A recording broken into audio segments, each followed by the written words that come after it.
one scene with the magazines and nowhere else. Now that I've got all the compliments out of the way, let's go ahead and dive into the rest. I am super tired of every single story in mainstream horror films being the exact same fucking thing. I'm gonna get into spoilers. I don't think anyone cares about the narrative of The Nun 2. This isn't exactly something that people are going to for a deep, intricate lore, I don't think.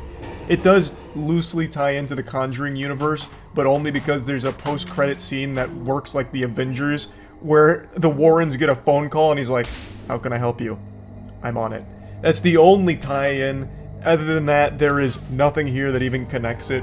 So anyway, the films need to try and track down the demon because the Vatican has been alerted to its presence, that it's back. It wasn't actually defeated in the previous film. The Vatican in this movie works like the Men in Black. They have like this really deep network of like intel and operatives that keep everyone up to date on demon activity. So they get the scoop, they figure out what the demon wants and where it is, and they go to the place.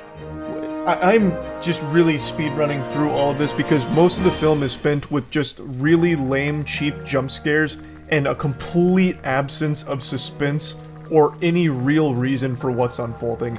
It's just the demon goofing around, scaring children at a school. That's it. So the good guys get to the school, they confront the demon directly, and the demon, for some reason, just starts walking off after they figure out what it's there for. And keep in mind, this demon has shown that it can basically teleport and be anywhere it wants. But at the end of the film, all of a sudden, all it can do is walk, or jog a little bit very slowly.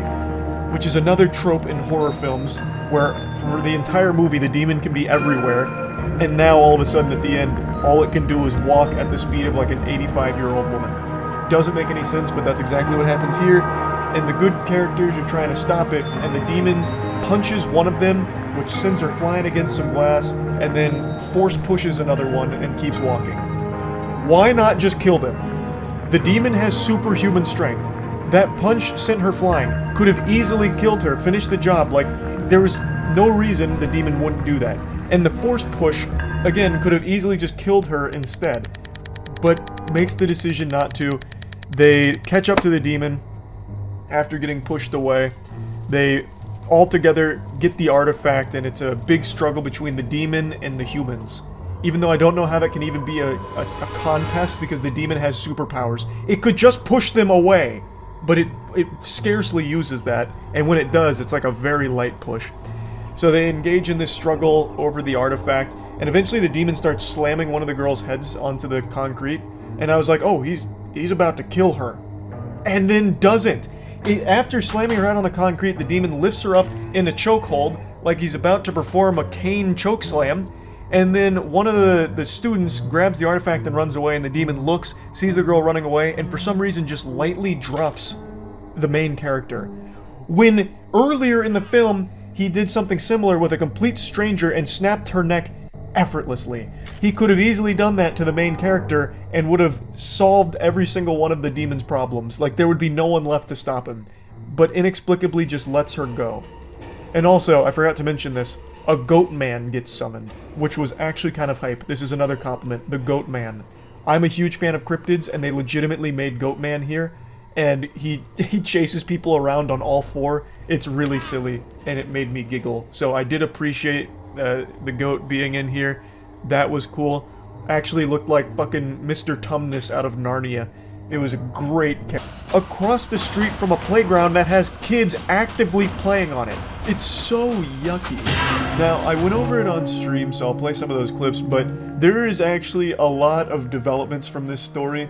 So, the officer has been suspended for this, and his wife actually posted on Facebook when she was made aware of this whole situation, and the woman that the officer was cheating on his wife with actually came forward and said, "I've done nothing wrong. I'm going to continue living my life doing what I'm doing. In my heart, in his heart, I know that I've done nothing."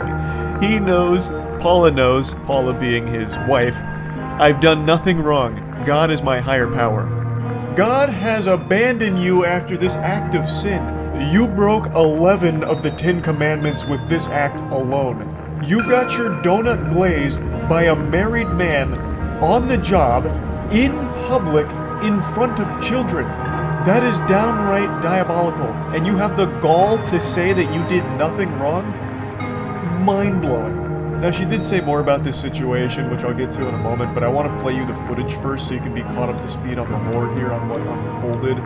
But, again, in a nutshell, basically, she got her spaghetti meatballed by a married officer on the job in the back of their squad car, in public, middle of the day, across from a playground that actively had children playing. It is gross. See here from last night are being investigated. It appears to show the uniformed officer paid vacation.